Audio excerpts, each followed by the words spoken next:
तो भाई आज का वीडियो है कार्ब्स पे। लोग सोचते हैं कि कार्ब्स खाने से बहुत ही ज़्यादा फैट बढ़ता है, ये कितना सही है कितना नहीं।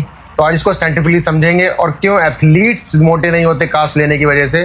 तो चलिए देखते हैं वीडियो में और समझते हैं कार्ब्स जब हम खाते हैं तो बॉडी में जाने पे क्या होता है, वो कैसे काम करता है, वो कैसे चेंज होता है, ये क्या क्या प्रोसीजर होते हैं, ये समझेंगे। ऑब्जर्व करें कि दुनिया के टॉप एथलीट अपनी परफॉर्मेंस के लिए किस फील्ड पर भरोसा करते हैं। एलाइड स्प्रिंटर्स के लिए सबसे इंपॉर्टेंट एनर्जी सोर्स कार्बोहाइड्रेट ही होते हैं, लेकिन स्पोर्ट्स फील्ड के बाहर यही कार्बोहाइड्रेट आजकल की फिटनेस दुनिया में अक्सर विलन बना दिए जाते हैं।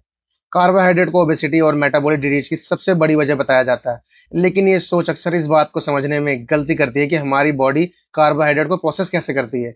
जब हम कार्बोहाइड्रेट्स को पूरे मेटाबॉलिक सफर को समझते हैं तो पता चलता है कि बॉडी फैट में जमा होना कार्बोहाइड्रेट का सीधा रिजल्ट नहीं है, बल्कि एक इनडायरेक्ट इफेक्ट है। सबसे बेसिक लेवल पर कार्बोहाइड्रेट कार्बन, हाइड्रोजन और ऑक्सीजन से बने छोटे यूनिट से मिलकर बनते हैं, ठीक है, जिन्हें सैकराइड्स कहा जाता है। ह्यूमन डाइजेशन में 3 मेन मोनोसैकराइड होते हैं, ग्लूकोज, फ्रुक्टोज और गैलेक्टोज। जब ये मोनोसैकराइड जोड़ियों में जुड़ते हैं तो डिसैकराइड बनते हैं, जैसे ग्लूकोज और फ्रुक्टोज मिलकर सुक्रोज बनाते हैं, जिसे हम आम टेबल में शुगर नाम से जानते हैं, टेबल शुगर नाम से। इस तरह लैक्टोज डेयरी प्रोडक्ट्स में पाया जाने वाला शुगर है। फिर आते हैं पॉलीसेचराइड्स जैसे अमाइलोज, जो ग्लूकोज की लंबी और कॉम्प्लेक्स चेन होती है। ये पोटैटोज और कोई होल फूड्स में मिलते हैं, चाहे कार्बोहाइड्रेट सोडा की शुगर से आए किसी वेजिटेबल के स्टार्च से। बॉडी को यूज करने से पहले बॉडी हर कार्बोहाइड्रेट को छोटे सिंगल यूनिट्स में उसको तोड़ना पड़ता है। डाइजेशन च्यूइंग से शुरू होता है और स्टमक फूड को प्रोसेस करता है। उसके बाद स्मॉल इंटेस्टाइन में एंजाइम केमिकल सीजर की तरह काम करती है और कार्बोहाइड्रेट चेन्स को तोड़ देती है। सिंपल शुगर बहुत जल्दी ब्रेक डाउन हो जाती है, जैसे सुक्रोज एंजाइम सुक्रोज को तुरंत ग्लूकोज और फ्रुक्टोज में तोड़ देता है, लेकिन एमाइलोज जैसे कॉम्प्लेक्स कार्बोहाइड्रेट को ब्रेक डाउन होने में ज्यादा समय लगता है। डाइटरी फाइबर भी एक कार्बोहाइड्रेट है, लेकिन ह्यूमन एंजाइम इसे तोड़ नहीं सकते। इस वजह से फाइबर डाइजेशन स्लो करता है और ग्लूकोज को ब्लड में धीरे धीरे एंटर करने देता है। यहाँ एक इंपॉर्टेंट बात समझने लायक है, चाहे कार्बोहाइड्रेट कितना भी कॉम्प्लेक्स हो, आखिर में बॉडी उसे मोनोसैकराइड में ही कन्वर्ट करती है।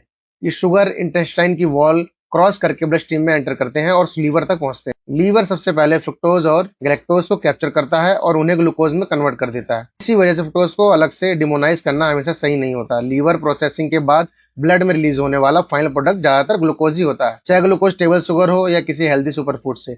ब्लड स्ट्रीम में पहुंचने के बाद ग्लूकोज मॉलिक्यूल के स्ट्रक्चर एक जैसे होते हैं।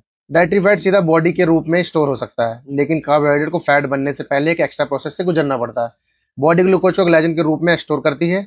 इस ग्लाइकोजन का स्टोरेज 2 जगह होता है, लीवर में और स्केलेटल मसल में। नॉर्मल कंडीशन में जो आप कार्बोहाइड्रेट खाते हो तो ग्लूकोज पहले इस ग्लाइकोजन स्टोर को रिफिल करता है। इस स्टेज पर फैट स्टोरेज नहीं होती, लेकिन अगर वो व्यक्ति लगातार जरूरत से ज्यादा कैलोरीज कंज्यूम करता रहता है तो ग्लाइकोजन स्टोरेज फुल हो जाते हैं।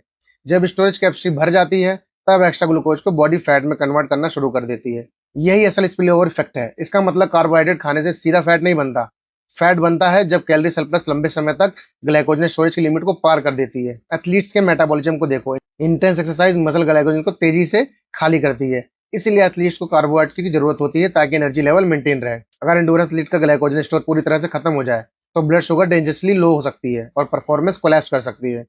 ऐसे समय पर सिंपल शुगर बहुत काम आती है, क्योंकि वो जल्दी एब्जॉर्ब होकर मसल को तुरंत फ्यूल प्रोवाइड करती है। क्योंकि एथलीट लगातार ग्लाइकोजन स्टोर को खाली करते रहते हैं, इसीलिए उनके लिए ज्यादा कार्बोहाइड्रेट भी फैट स्टोरेज में कन्वर्ट नहीं होते। वो या तो एनर्जी के रूप में यूज होते हैं या तो फिर ग्लाइकोजन स्टोर को रिफिल कर देते हैं। अब इसकी तुलना सेडेंटरी लाइफस्टाइल से करो। लो एक्टिविटी वाले लोग अगर हाई कैलोरी प्रोसेस शुगर बार बार कंज्यूम करते हैं तो उनके ग्लाइकोजन स्टोर लगातार फुल रहते हैं। जब स्टोरेज ऑलरेडी फुल और कैलोरीज आती रहे तब बॉडी के पास एक्स्ट्रा ग्लूकोज को फैट में कन्वर्ट करने के अलावा कोई ऑप्शन नहीं होता। इसी वजह से मॉडर्न सेडेंटरी लाइफस्टाइल में फैट गेन कॉमन हो जाता है। आखिर में कार्बोहाइड्रेट एक फिजियोलॉजिकल टूल है। ये ना तो इनहेरेंटली बुरे हैं और ना ही अच्छे। इनका इफेक्ट एक बात पर डिपेंड करता है कि वो कितनी तेजी से डाइजेस्ट होते हैं और आपके ग्लाइकोजन स्टोर में कितनी जगह अवेलेबल है। सही कॉन्टेक्स्ट में कार्बोहाइड्रेट परफॉर्मेंस, रिकवरी और हेल्थ के लिए पावरफुल है, लेकिन कैलोरी सरप्लस और लो एक्टिविटी के साथ वही कार्बोहाइड्रेट फैट गेन में कंट्रीब्यूट कर सकती है। इसीलिए प्रॉब्लम कार्बोहाइड्रेट नहीं है, बल्कि ओवरऑल एनर्जी बैलेंस और लाइफस्टाइल होता है। तो भाई अब आप समझ गए होंगे कि आखिर कार्ब्स कैसे काम करती है और वो खराब नहीं है, ठीक है। उसका यूज़ करने के ऊपर है कि आप उसको यूज़ कैसे कर सकते हो, आपकी लाइफस्टाइल कैसी है उसके ऊपर डिपेंड करता है। आप कितना कार्ब खाते हो, कितनी कैलोरी सरप्लस करते हो, ठीक है। तो भाई ये था आज का वीडियो। मिलते हैं नेक्स्ट वीडियो में। लाइक करें, सब्सक्राइब करें। धन्यवाद।